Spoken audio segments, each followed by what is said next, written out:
Fishy business ancient origins. Ever wondered who first thought, hey, let's put fish in a container and watch them swim? Turns out it's an old idea. We're talking ancient times, way back when. The Sumerians around 4,500 years ago were early adopters. They kept fish in ponds. Not quite aquariums, but a start. The ancient Egyptians also got in on the action. They kept fish in decorative pools. Fancy, these early fish keepers weren't just bored. Fish were a source of food. Keeping them around meant dinner was always swimming nearby. Talk about a sustainable lifestyle. But they also appreciated the beauty of fish, those shimmering scales, those graceful movements. Who could resist? Romans and their gurgling gardens. Fast forward a few centuries and we meet the Romans. They took fish keeping to a whole new level. Imagine opulent villas with elaborate gardens. And within those gardens, you guessed it, fish ponds. These weren't just any ponds. They were stocked with exotic species brought from far-off lands. The Romans loved to show off their wealth, and what better way than with a collection of rare and beautiful fish? One Roman, Gaius Hyrieus, was obsessed with fish. He even had a saltwater lake built just to keep his pet sea barbel. Now that's dedication. The Romans' love of fish inspired others. Fish keeping spread throughout Europe. It was becoming a popular hobby. Who knew fish could be so influential? Goldfish bowls and Victorian craze. The Middle Ages weren't so kind to fish keeping, but then came the Renaissance, and with it a renewed interest in nature. People started keeping fish again, this time in smaller containers.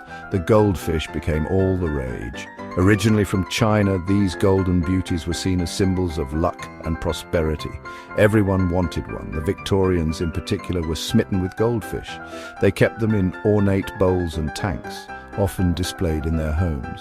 It was a sign of good taste, and maybe a little bit of showing off. This Victorian craze helped popularize aquarium keeping. People realized that keeping fish wasn't just for the wealthy. It was a hobby anyone could enjoy. The science of keeping Nemo alive. Up until the 19th century, keeping fish alive was a bit of a guessing game. But then scientists like Philip Henry Goss came along. He figured out that plants were crucial for healthy aquariums. They provided oxygen for the fish. This discovery was a game changer. Suddenly, people could keep their fish alive for longer. Aquarium keeping was becoming more scientific and more accessible to the average person. New inventions like the glass aquarium and the air pump also made a big difference. Now, people could create beautiful underwater worlds in their own homes, and they didn't need to be marine biologists to do it. In the mid-1800s, something amazing happened. The first public aquariums opened. People flocked to see these underwater wonders. It was like visiting another world, a world filled with strange and beautiful creatures. The London Zoo Aquarium, opened in 1853, was a sensation. People queued for hours to get a glimpse of the fish and the seahorses and the jellyfish. It was a whole new form of entertainment. Public aquariums played a huge role in popularizing aquarium keeping. They sparked curiosity and wonder in people of all ages, and they showed that the underwater world was full of life and beauty. The 20th century saw a boom in home aquariums. More and more people were drawn to the hobby. Why? Well, for starters, it's relaxing. Watching fish swim can be incredibly calming. Plus, aquariums are beautiful. They add a touch of nature to any home. And let's not forget the educational value. Aquariums are a great way to teach kids about different species and ecosystems. Advances in technology made aquarium keeping easier and more affordable. New types of filters, lighting, and other equipment made it simpler to maintain a healthy aquarium. The hobby has continued to grow in popularity. Today, millions of people around the world keep aquariums in their homes. That's a lot of happy fish.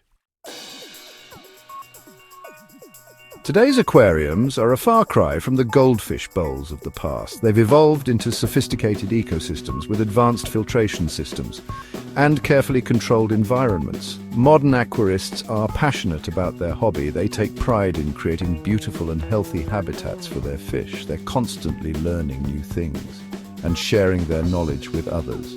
Aquarium keeping is no longer just about keeping fish alive. It's about recreating natural environments and promoting conservation efforts. Many aquarists breed endangered species. helping to preserve them for future generations. So, what does the future hold for aquariums? One word: technology. We can expect to see even more sophisticated aquariums with automated systems that monitor water quality, temperature, and lighting. Imagine aquariums that connect to the internet, allowing you to control everything from your smartphone, or even virtual reality aquariums that transport you to exotic underwater locations. The possibilities are endless, but one thing is for sure: aquariums will continue to captivate us with their beauty, their tranquility, and their ability to connect us to the natural world, even if that natural world is just a few feet away in our living rooms. From ancient fish ponds to high-tech habitats, aquariums have come a long way. They've evolved from simple containers to complex ecosystems, and they've captured the imaginations of people all over the world. So whether you're a seasoned aquarist or just thinking about getting started, there's never been a better time to dive into the wonderful world of aquariums. Who knows?